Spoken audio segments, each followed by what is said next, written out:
On mobile global अत्याधुनिक mobile gaming और entertainment में लीडरशिप कंपनी है। दुनिया भर में 50 से ज़्यादा देशों में इनकी प्रेजेंस है।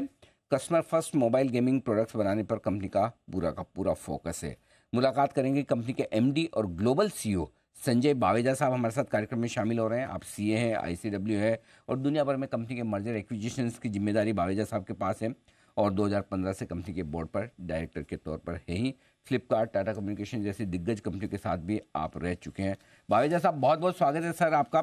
धन्यवाद हमें समय देने के लिए। सबसे पहले तो समझाएं सर, जो जीएसटी काउंसिल की बैठक में फैसला हुआ है जो जीएसटी की दर को 28% लाने का, पूरी इंडस्ट्री के लिहाज से बताएं सर, कितना असर पड़ेगा? क्या वाकई इंडस्ट्री इस लेवल तक पहुंच जाएगी कि बिजनेस करना मुश्किल हो जाए, बिजनेस सस्टेन करना मुश्किल हो जाए, बंद करने की नौबत आ जाए? क्या इतना बड़ा झटका है?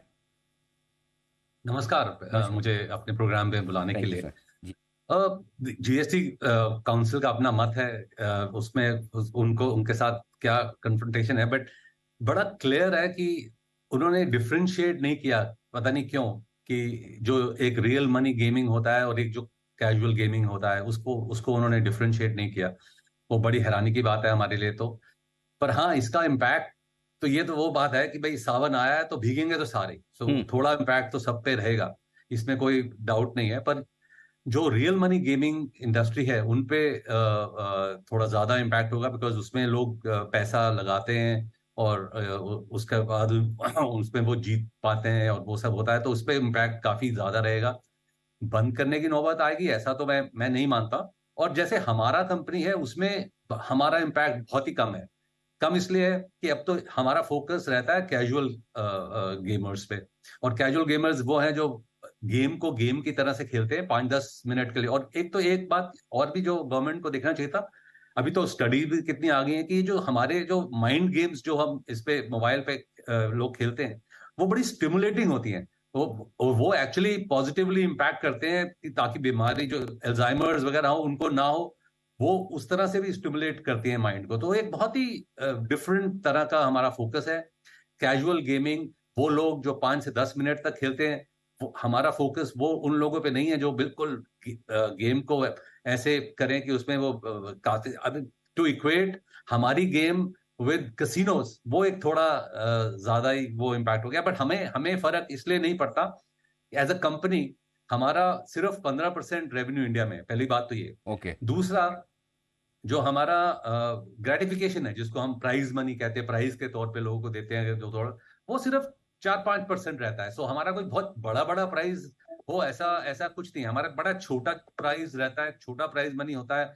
तो इसलिए इसका इम्पैक्ट बहुत कम रहेगा जो हमारी कंपनी का जो हिसाब है। जी हाँ, जो जी। रियल मनी गेमिंग में है जो कंपनियां, उन पे इम्पैक्ट ज्यादा हो सकता है। पर ठीक बात। हमारी कंपनी पे इम्पैक्ट इसलिए भी नहीं क्योंकि 85% रेवेन्यू इंडिया से बाहर है और वहां पे कोई इम्पैक्ट नहीं। और दूसरा, ग्रेटिफिकेशन हमारे लिए एक बड़ा छोटा, एक मिनिस्क्यूल अमाउंट है, जी उसके लिए भी हमें इतना ठीक फर्क बात नहीं है। पड़ेगा। तो ठीक बात है। जो हम अभी नज़ारा टेक से भी बात कर रहे थे, संजय सर भी वही बात कर रहे हैं कि दो तरह के बिजनेसेस हैं गेमिंग में। एक वो जिसमें आप पैसा लगाते हैं और फिर प्राइज मनी जीतते हैं, उन कंपनियों पर ज़्यादा असर पड़ेगा। दूसरे बिजनेसेस वो हैं जो आपसे थोड़ी फीस लेते हैं, गेम खेलने के लिए आपको प्लेटफॉर्म देते हैं और आपको प्राइज में कुछ भी नहीं देते हैं। तो इसलिए वहाँ पर आपके लिए असर नहीं के बराबर है, बहुत ही कम है। और जो आप जो बता रहे हैं कि आप जिन गेमिंग बिजनेसेस में, जिन गेमिंग एप्स में जिसमें आप प्राइज मनी देते हैं, उनसे रेवेन्यू 4-5% ही टोटल आता है आपका, राइट सर?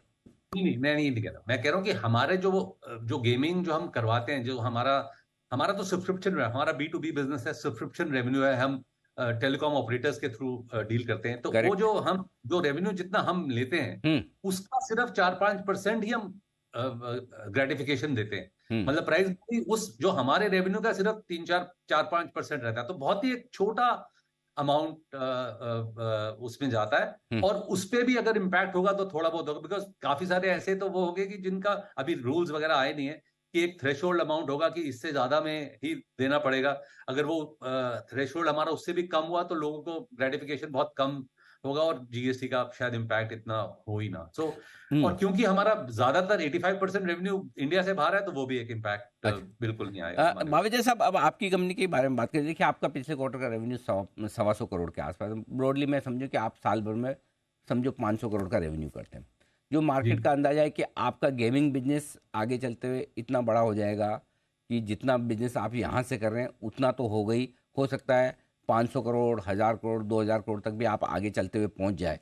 क्या ये जो बड़े अंदाज थे मार्केट के कि ऑन मोबाइल का गेमिंग बिजनेस इतना बड़ा हो सकता है कि अभी जो एग्जिस्टिंग बिजनेस है उससे काफ़ी बड़ा हो जाए, उस पर कहीं कोई ब्रेक लगेगा, यू टर्न होगा, या खाली स्पीड धीमे होगी? नहीं कुछ भी इनमें से कुछ भी नहीं होगा, बल्कि क्योंकि हमारा इंडिया का बिजनेस तो जितना है वो ऑलरेडी है ही अभी, और इसमें इंडिया का बिजनेस में तो थोड़ा बहुत बढ़ोतरी होगी। अब जैसे हम पिछले क्वार्टर में थे, हमारे 42 कस्टमर्स थे ग्लोबली, अभी वो बढ़ के ऑलरेडी 54 कस्टमर हो गए इस क्वार्टर के एंड तक। तो हमारे कस्टमर बढ़ते जा रहे हैं। जैसे सीएमए हमारे 42 से 54 हो गए, 30% बढ़ गए। ऑनमो जिसमें सिर्फ 4 कस्टमर्स लाइव है, अब वो 10 कस्टमर्स लाइव हो गए हैं। और हमारे जो कॉन्ट्रैक्ट्स जो हम जिनसे हमने एग्रीमेंट हो गया है, वो हमारे 73 कस्टमर्स ऑलरेडी अवेलेबल हैं सीए में, जिनका हमें लाइव करना है, और इस क्वार्टर में शायद लाइव हो जाएंगे वो भी। और ऑनमो में 24 हैं। तो हमारा हमारा फोकस और हमारा ग्रोथ है वो ग्लोबल ग्रोथ है, हमारा इंडिया ग्रोथ नहीं है। सो इसलिए इसका इम्पैक्ट तो हमें बिल्कुल भी नहीं होगा इन टर्म्स ऑफ हमारा जो रेवेन्यू का सोच है वो ग्लोबल सोच है। हमारा इंडिया का तो ग्रोथ है थोड़ा, वो तो एक ऑर्गेनिक ग्रोथ जिसको कहते हैं कि सेम कस्टमर से थोड़ा थोड़ा बढ़ता रहेगा, एक कस्टमर और आएगा। पर जो बहुत ज्यादा कस्टमर आ रहे हैं, जैसे मिडिल ईस्ट अफ्रीका से आ रहे हैं, हमारे लैटाम से आ रहे हैं, हमारे एशिया से आ रहे हैं, हमारे यूरोप से आ रहे हैं, उसमें हमारा ग्रोथ वहां है। हमारा ग्रोथ इंडिया में इतना नहीं है जितना बाहर की कंट्रीज में है। करेक्ट। अच्छा, संजय सर, ये चैलेंज एरेना जो आपका प्रोडक्ट है जिससे आपका 14-15% रेवेन्यू अभी आ रहा है, इसमें ग्रोथ भी काफ़ी मजबूत हुई है, लो बेस पर हुई है लेकिन मजबूत है। तो इसके बिजनेस पर कोई असर नहीं पड़ेगा? इसकी ग्रोथ ऐसी मजबूत बरकरार रहेगी? थोड़ा इसका आउटलुक दीजिए मुझे।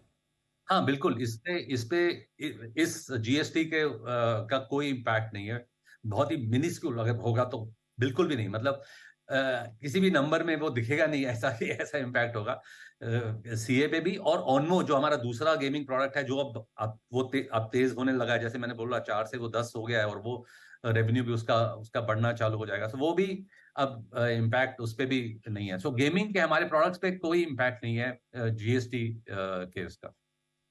तो मतलब कुल मिलाकर सर ज़्यादा चिंता की बात नहीं है। 85% बिजनेस बाहर से आ रहा है, जो 15% इंडिया में बिजनेस है उसमें भी जो 4-5% का मुश्किल से रेवेन्यू आता है उस पर हल्का सा असर पड़ेगा, इससे ज़्यादा चिंता की बात नहीं। बहुत बहुत धन्यवाद संजय बावेजा साहब, समय देने के लिए और हमारे दर्शकों को पूरा बताने के लिए। तो ऑन मोबाइल ग्लोबल के अगर आप इन्वेस्टर हैं, शेयर होल्डर है, तो कोई खास चिंता की बात नहीं, उनके बिजनेस पर कोई खास असर पड़ेगा नहीं पड़ेगा। तो नज़ारा टेक और ऑन मोबाइल दोनों ने एक क्लैरिटी पूरी तरह से दे दी।